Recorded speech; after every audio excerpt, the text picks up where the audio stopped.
By what name are you known? There are some who call me Tim.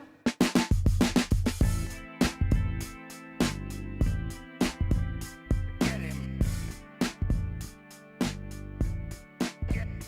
Get him. Hey, my name is KC. My name is Dan. And I'm Aaron, We are the Itch Rock Radio and Podcast. your source for rock news, reviews, and interviews. And you're listening to 20 Tim Minutes. Break the stigma. Crack a smile. And rock on. Fuck yeah. What's going on? Episode 89. I hope it's episode 89 because I do not keep tallies on my own episodes. Welcome to 20 Tim Minutes, a podcast that focuses on mental health through humor, insight, and personal stories. That introduction was done by Casey, Dan, and Aaron of the Itch Rock Radio and Podcast. Great voices, great podcasts. When it comes to music, I love music, and I'll always support my music podcast friends. So thank you again, guys, for doing that introduction. You nailed it. Go to 2010minutes.com for all your 20 10 minute needs. I got merch. You can download my app. You can come say hi. You can look at photos of me where I'm fully clothed. So those don't go for much.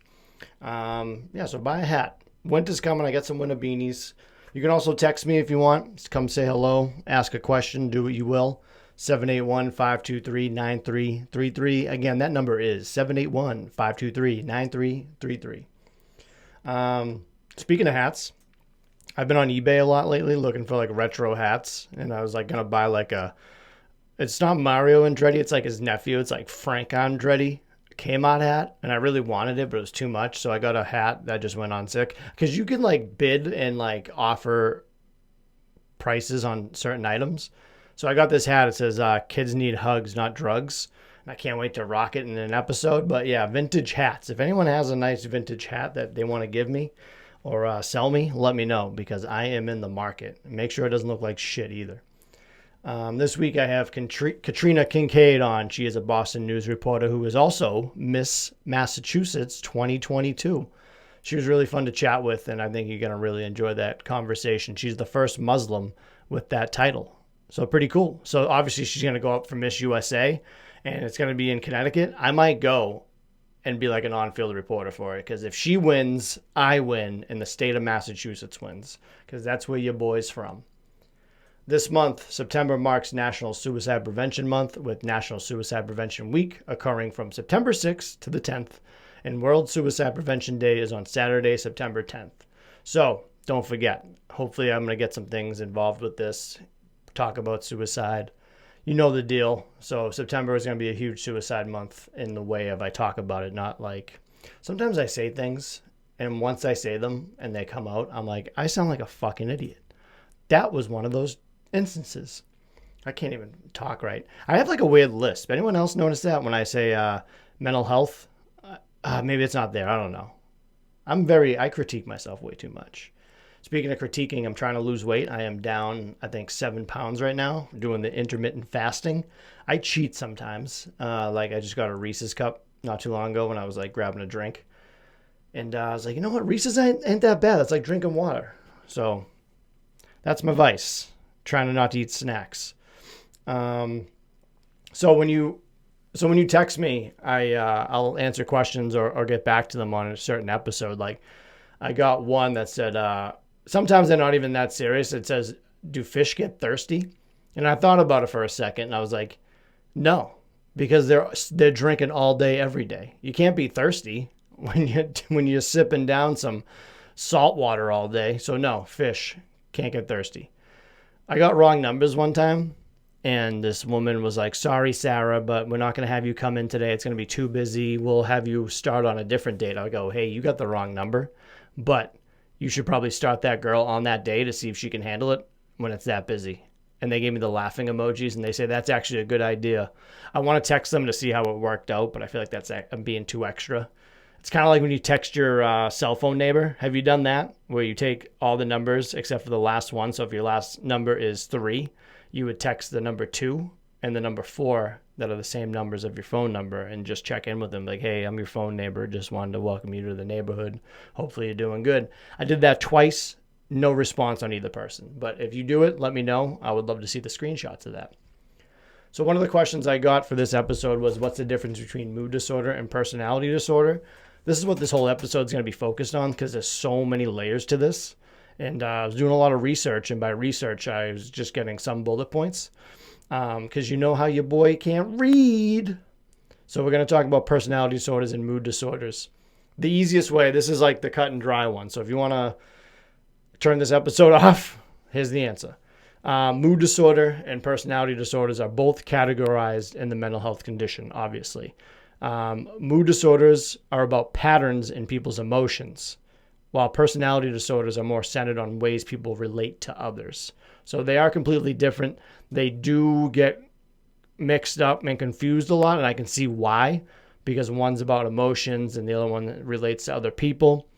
So a personality disorder, more specifically, an individual differs significantly from the average person in terms of how they think, perceive, feel, and relate to others. And then depression and substance misuse can go with that as well.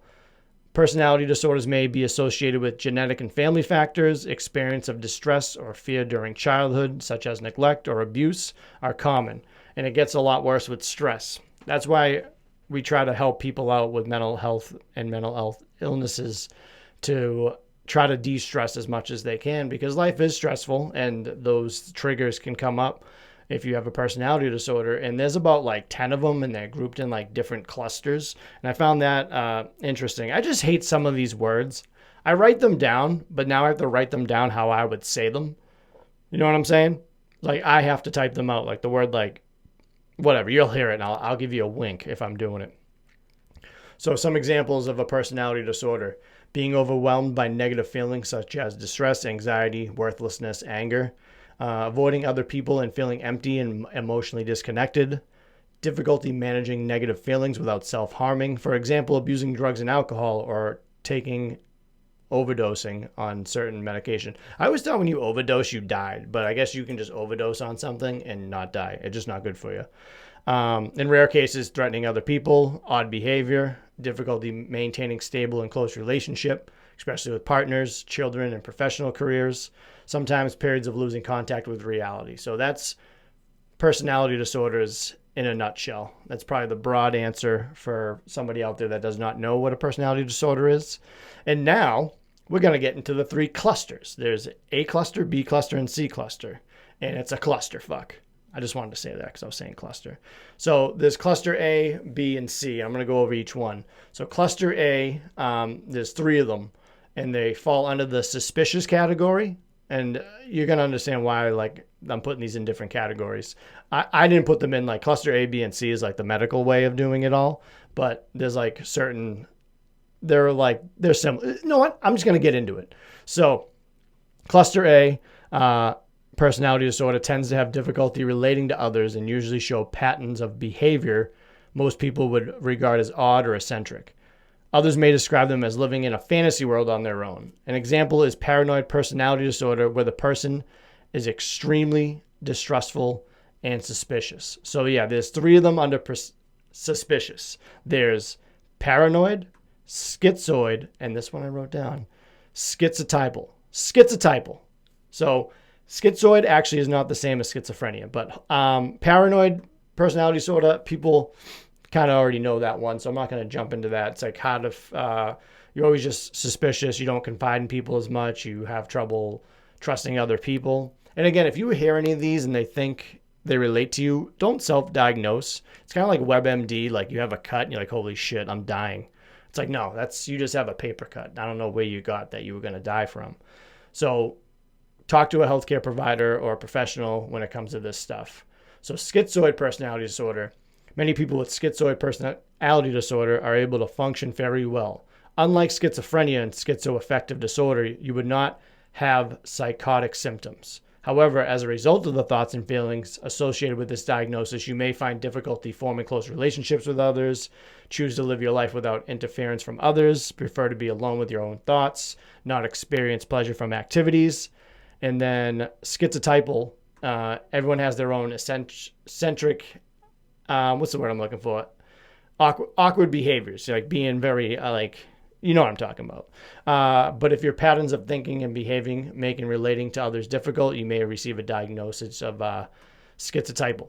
I have to keep looking at it. And it's not like schizophrenia. Obviously, schizophrenia is something totally different. I can go over that. I also have an interview with Michelle Hammer, who's schizophrenic. You can go and listen to that interview to learn more about that. So with that one, you experience disordered thoughts or perceptions, find making close relationships difficult, believe you can read minds or they have special powers as a sixth sense, you feel anxious and tense with others that do not share these beliefs. So those are the three that fall under the A category, which is mostly suspicious. I'm probably going to rifle off a lot of these. It's probably going to be a pretty quick episode. There's probably going to be a part 2 to this because your boy likes to talk. So someone with schizoid, I think personality disorder usually does not care about their condition or taking steps to improve their life. On the other hand, someone with schizotypal personality disorder will likely feel a great deal of depression and anxiety as they struggle with relationships and discomfort in social situations. So that's the difference. They kind of sound the same, but schizoid and schizotypal, totally different. Cluster B, emotional and impulsiveness. Cluster B, a person with cluster B personality disorder struggles to regulate their feelings and often swings between positive and negative views of others. This can lead to patterns of behavior others describe as dramatic, unpredictable, and disturbing. An example is borderline personality disorder, BPD, which a lot of people know, where the person is emotionally unstable, has impulses to self-harm, and has intense, unstable relationships with others. So there's antisocial personality disorder. I think we all know what antisocial is. You behave in ways that are unpleasant to others. You feel easily bored, behave aggressively, get into fights easily, put yourself in dangerous or risky situations, often without thinking of consequences. And that often has a diagnosis by the age of 15. So BPD, we can all experience difficulties with our relationship, self-image, and emotions, but you might get a diagnosis of BPD if these feelings consistently unstable and intense and cause you significant problems in daily life. That's like with any of these mental illnesses, we can have like little things like OCD is one I see a lot of people misjudge. They're like, oh yeah, I have to organize. I have a little bit of OCD. You just don't have a little bit of OCD. You either have it or you don't. And if you're not like prescribed medication or you're not diagnosed from a doctor, then you don't have OCD. Okay? Having a mental illness is not cool. Not fun. We can try to make it cool, but it ain't cool. Just had to get that out. And there's another word I can't pronounce. Histrionic disorder. Most people enjoy being given compliments or positive feedback about their actions, but if you depend very heavily on being noticed or are seeking approval so much that it affects your day-to-day living, you might get a diagnosis of histrionic personality disorder. And then the other one that comes with it, there's 4 of them, is narcissistic. I feel like we know what that is. I feel like narcissistic, you know what it means, but it's hard to explain. So it's human nature to be aware of our own needs, to express them, and to want others to be aware of our abilities and achievements. These are not bad traits. However, if these thoughts, feelings, and behaviors are very extreme and cause problems relating to others, you might be a narcissist. So some examples are you have a fragile self-esteem that you only rely on others to recognize your worth and your needs. Believe that there are special reasons that make you different, better, or deserving than others. You resent other people's success. You put your own needs above other people's, like stuff like that makes you narcissistic. And again, these are some things that we do just habitually by mistake. Like sometimes I feel like I resent other people's successes before. I don't anymore, but like I could have that trait in me. Doesn't make me a narcissist. Maybe someone thinks I am now. Fuck. And then cluster C is the anxious cluster. A person with cluster C personality disorder struggles with persistent and overwhelming feelings of fear and anxiety. They may show patterns of behavior most people would regard as antisocial and withdrawn. An example is avoidant personality disorder, where the person appears painfully shy, socially inhibited, feels inadequate, and is extremely sensitive to rejection. The person may want to be close to others, but lacks confidence to form a close relationship. So that's the what did I say that was? That was the avoidant personality disorder. Then there's dependent personality disorder and obsessive compulsive disorder. So dependent personality disorder, real quick, it is a natural need for other people to care for us or give us reassurance sometimes. A healthy balance involves being able to both depend on others as well as being independent. However, if feelings and thoughts of you needing others become so overwhelming that you may impact your daily life and relationships, you may have that. A lot of these have to do with your relationships. Like we said, it's not a mood disorder. These are your surroundings, how the way you feel, how the way you perceive, how the way you receive. That's what personality disorders are. And I think I'm probably going to go with mood disorders in the next episode. So I feel like I'm very dependent. I don't think I have a dependent personality disorder. Again, I wasn't diagnosed. You feel needy, weak, and unable to make decisions to function day to day without help. You agree to things you feel are wrong or you dislike to avoid being alone. You be very afraid of being left to fend for yourself, have low self-confidence. Yeah, I have a lot of these traits. I'm actually very nervous to even bring this up to my therapist because I don't want another disorder on my resume. And then OCD, there are different traits to it. So it describes a form of behavior rather than a type of personality. However, similar, it involves perfectionism, need to control, difficulty being flexible in your own ways to think about. So you may need to keep everything in order and under control, which people know about. Set unrealistic high standards for yourself and others. Thinks yours is the best way of doing things. Worry about you and others making mistakes. Feel anxious if things aren't perfect, which is under the OCD category. So again, A, B, C. The A cluster is mostly suspicious, paranoid, schizoid, schizotypal. Cluster B is emotional, impulsive, which is antisocial, BPD, histrionic, and narcissistic. And cluster C is the anxious side, the avoidance, dependence, and OCD. Almost 15% of Americans, or 30.8 million adults, meet diagnostic criteria for at least one personality disorder, according to the result of the 2001-2002 national survey of whatever. I don't know. It doesn't matter. But that's like numbers, and I'm just pretending that I know. Many people recover from personality disorders over time. Psychological or medical treatment is sometimes helpful. Sometimes support is all you need. Being dependent and having support seems like cancel each other out. It also depends on the severity of the disorder and whether there are ongoing problems, obviously. Some mild to moderate personality disorders can improve with psychotherapy. Again, if you're out there and you think you have a disorder, again, go out and try to seek professional help if you can. There's definitely a million resources. I have resources on my website. You can just Google keywords, or you can shoot me a text at 781-523-9333, and I'll help you with that. But don't be worried about it if you think you do. There's definitely a lot of us that struggle, and we have support systems. We have things that put the stress aside. I know when I'm stressed out, I try to do as much as I can to go work out, even though I'm struggling. Try to stay in contact with friends, play video games, take my naps. Always got to take your naps. And yeah, so then there's 5 common mood disorders, which I'm going to get into for next week. This one was mostly on personality disorders, so this is a great question to go over the difference between mood disorders and personality disorders. And again, just to cover it over again, mood disorders are about patterns in people's emotions, while personality disorders are more centered on the ways people relate to others. Again, mood, emotions, personality, persons, people around you.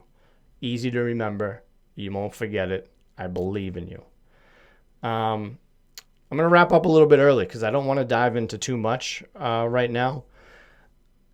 Hopefully you guys can ask me some more questions because I love chatting with you guys. I got episode 100 coming up in 10 episodes. I would love for people to send me some things in, maybe some videos of encouragement, or if you're a fan of the show, I would love to have you on in some capacity. I think my 100th episode, I'm going to do a lot of personal stories about myself and stuff like that. And then with the National Suicide, the Prevention Month, I'm going to try to figure out something I can do for that, which I'll talk about more in the coming month or weeks. But thank you so guys for checking out 22 Minutes. Hopefully this episode was very informative for you. It is for me.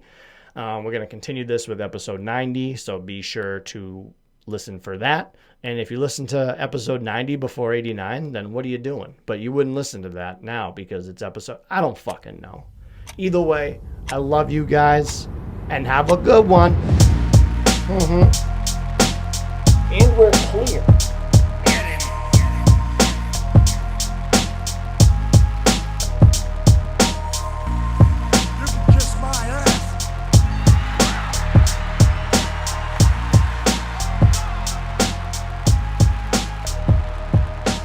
This podcast is not intended to be a substitute for professional medical advice, diagnosis, or treatment. Always seek the advice of your physician or other qualified health provider with any questions you may have regarding a medical condition. If you are feeling suicidal, please dial 911.